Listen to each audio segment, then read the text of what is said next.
So, yun, mga Q, magandang gabi. Yan, update muna tayo guys. Grabe. As of 9:30 p.m. guys, tingnan nyo yung lagay ngayon ng concert venue nila Elias. Grabe. Guys, pakiisipin ninyo, AI generated po yan. Hindi po mga ka-Q. Totoong tao yan guys. Tingnan nyo naman, no? Yan, para ng mga langgam sa sobrang dami.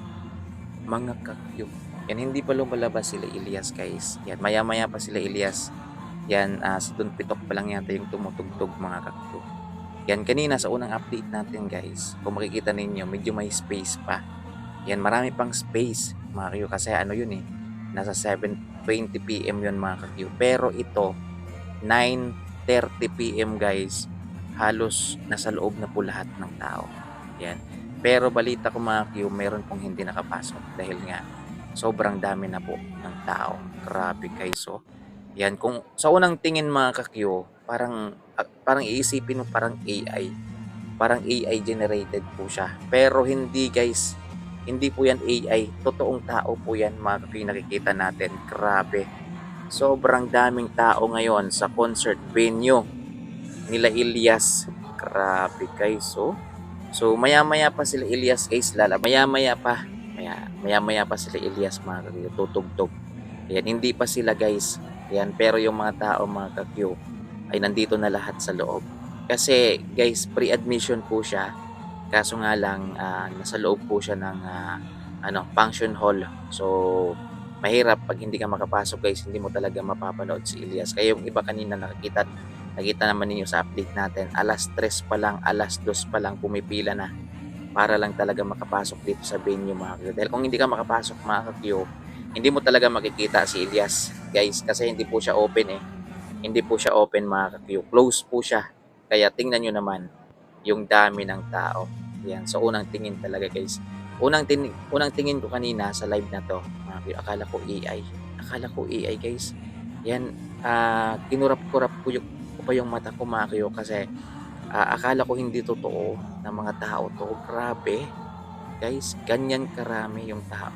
Yan, hindi ko na ma-estimate yan guys kung ilan yan yung tao na yan. Pero as in marami mga ka-Q. Grabe talaga yung hatak ni Elias sa tao, no? Yan. Grabe. Sikat na sikat to talaga.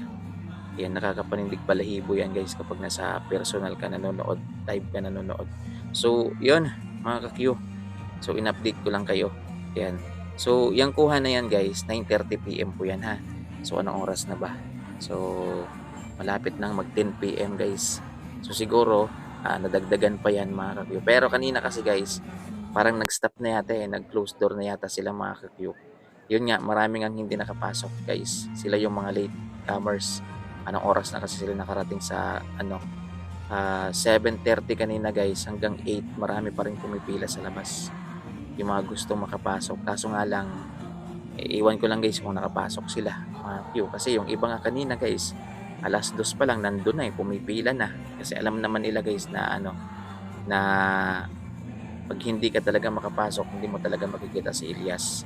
Kasi nga, close po yung kanilang venue mga Q. So, yun. Grabe. Yung iba siguro dito guys, gutom na. Pero panigurado naman yan, may mga nagbebenta naman ng pagkain sa loob. Lalong-lalo na yung mga maaga pa kanina, mga ka-Q. So, abang-abang na lang guys sa iba pa nating update mamaya. Grabe, no? Isipin mo talaga AI. Grabe. Pero, pakaisipin na naman ng iba ha. AI, pakaisipin na naman ng kabilang kanto AI. Yan, hindi po yan AI. Yung totoong tao yan. Yung mga nandyan sa concert venue na yan, Elias. So, yun. Guys, thank you so much for watching.